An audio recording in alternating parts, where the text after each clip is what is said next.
Hello everybody, we're coming to you live from South Florida at the Smoothie Kitchen here on Fort Lauderdale Beach.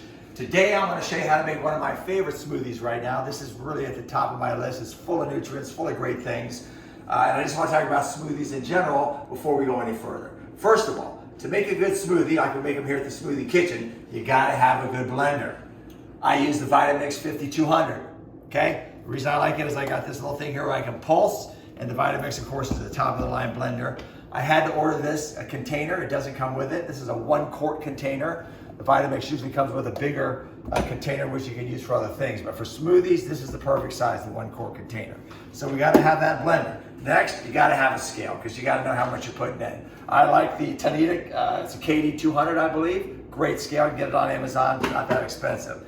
And then of course you got to have some measuring bowls, small measuring bowls, large measuring bowls, and then the different ingredients. Okay, now, every smoothie that I make, no matter which ones you watch on my YouTube channel, they all consist of carbohydrates, fat, and protein. That's what I'm looking for in every smoothie. You go to these smoothie stores around town, you're getting crap. Usually all you're getting is a milkshake, you're getting a bunch of frozen fruit. Rarely do they put any fat or protein in them. They're just giving you a fruit milkshake most of the time. That's not good for you. What we want is a balanced smoothie that's got fats, carbohydrates, and protein in it. So that's what we're working from.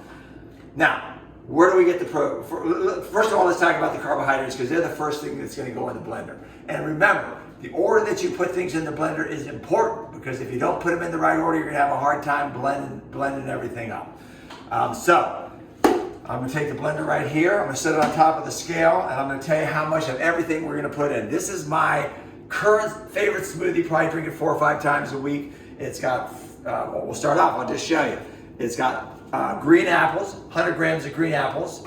By the way, everything's organic. I would get organic whenever possible. These are Granny Smith green apples from Whole Foods. They're about 100 grams a piece.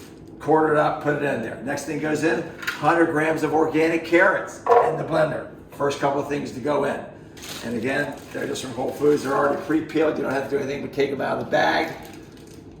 Organic baby carrots, throw them in the blender. And then what I would do at this point is I would put this back on the blender stand here and put in my avocado. Now, avocado is completely optional. It brings a smooth consistency to the smoothie. If you don't put the avocado in, it'll still be delicious. Yesterday I put cucumber in instead of avocado. It was light, much lighter. Avocado makes it a little heavier, but smoothier, creamier. And I'm gonna put this in. This is probably about 80 grams of avocado. It's a half of a Hass avocado. Put that in. And the avocado, of course, is fat. So you got carbohydrates in the vegetables, fat in the avocado. By the way, the avocado has absolutely no flavor whatsoever. You can put it in almost any smoothie. It doesn't do anything but make it creamy. And then next thing we're gonna put in is our orange juice. Once again, fresh squeezed.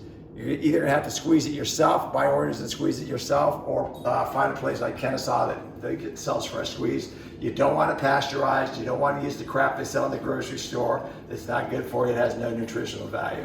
Everything's been taken out of it with the pasteurization. That's about 250 grams, maybe 300 grams of orange juice. Put that in. You know what else I'm gonna throw in right now is a little turmeric, okay? Turmeric. Why am I throwing this in? Because my daughter says it's good for me. She studies plants, plant nutrition, and she says it's an anti-inflammatory, and so I put it in. Turns out I like the taste of it. But she says in order to make it healthy, you gotta put a little fresh pepper in, so I do that too. Gives your smoothie a little zing. That's just 1/8 of a teaspoon of fresh black pepper. That was just a thumb size of a piece of turmeric, fresh turmeric. Put that in. You know what else? Before I start the blender the first time, I'm gonna put in this fresh spinach, organic spinach. It's about 50 or 60 grams of spinach.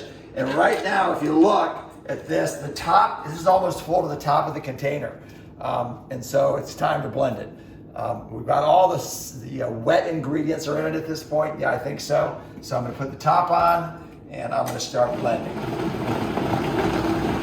Now, there's nothing in here, right? This is you're gonna see it. It was in the beginning, it was at the top of the blender, but when we stop this, it's gonna come down substantially because everything is gonna be blended together. There'll be more room to put more stuff in. That's why I say the order is important. If you were to start putting your ice in first, you never get the rest of your stuff in your smoothie. Ice always goes in at the end. So here we are. Just get a little blend going. Bop, bop, bop, bop, bop. It's looking good. All right. Sorry, we had a little technical difficulty. We're starting back up again. So we were just in the process of blending this, and as you can see, it's now come down substantially from the top of the blender. We've probably got another 2 or 3 inches of room in there. So now we got room to put some more stuff in. So next thing I'm going to put in is almonds. Almonds are the fat, the basic fat you put in every smoothie. Again, they don't have much flavor. It's a healthy fat. Everybody says almonds are a healthy fat. 20 grams of almond goes into every one of my smoothies. Sometimes I'll substitute Brazil nuts, and that's pretty much it. I mean, you can do with other nuts, but nuts have flavor.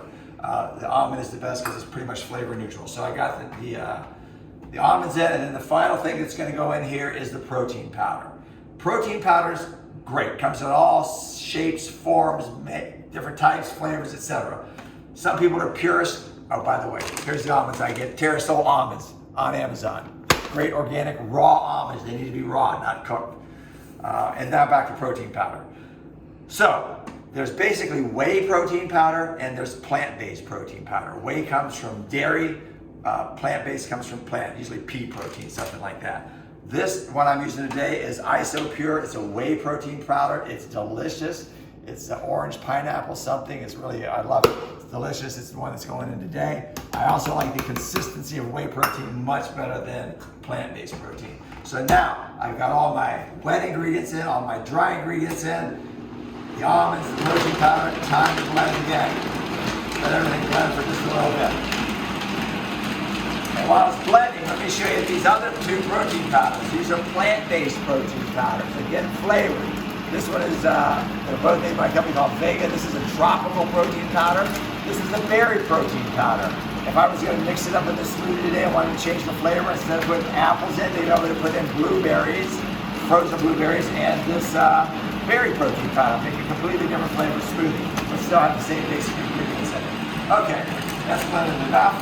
Now the final ingredient is the ice. And the ice, you got to know what you're doing here at the end because that's where you're going to get, it's got to be cold. And I put in about 200 grams of ice. The thing with ice is it's gonna melt when you blend it. It's gonna turn into water, some of it, and it's gonna change the consistency of this whole thing. So if you look and see right now, the whole smoothie thing is full. The ice is in there. Everything's in the container. It's ready to go. It's gonna be noisy, but we're gonna go ahead and blend it up. Let's do it. Woo! All right. Now at this point, what I'll do a lot of times is just, you gotta do it like, you gotta listen. So you wanna hear that ice. You wanna hear the ice cubes rattle around in there. It just comes with, just making a lot of smoothies. And I'll take this dial, go back and forth, because this ice cubes will go up and down in the smoothie when you change the speed like this.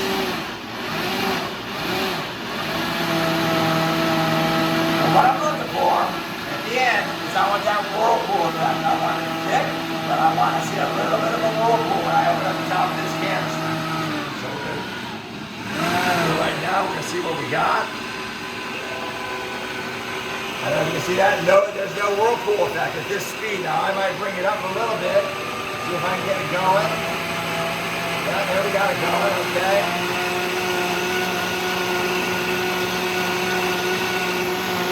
So it's thick and creamy, but still I can get that whirlpool going in the blender. That's how I know I got it right. The avocado is what's making this so thick. Whoop! So see if I slow it down, I can bring it back up and get that whirlpool going again. Sometimes the blade will just spin out to the bottom. So that's it. So it's pretty much it. I'm going to give it another 30 seconds, and then we're going to pour it out. But before we turn the video off, let's just talk real quickly about the nutritional value of this smoothie. This smoothie has about 600 calories. This is a big meal. This will last you for several hours during the day. It's a good slow burn. It's not going to spike your blood sugar. It's got protein, carbohydrates. Look at that. Is that delicious? Come on. Smoothie Kitchen. Life is good here. This is delicious and nutritious. Thanks for tuning in. I hope you enjoyed it. And next time, I think we're going to make our another current favorite, which is the vanilla, banana, either raspberry or blueberry smoothie. It's like a vanilla milkshake. It's delicious. Anyway, that's it.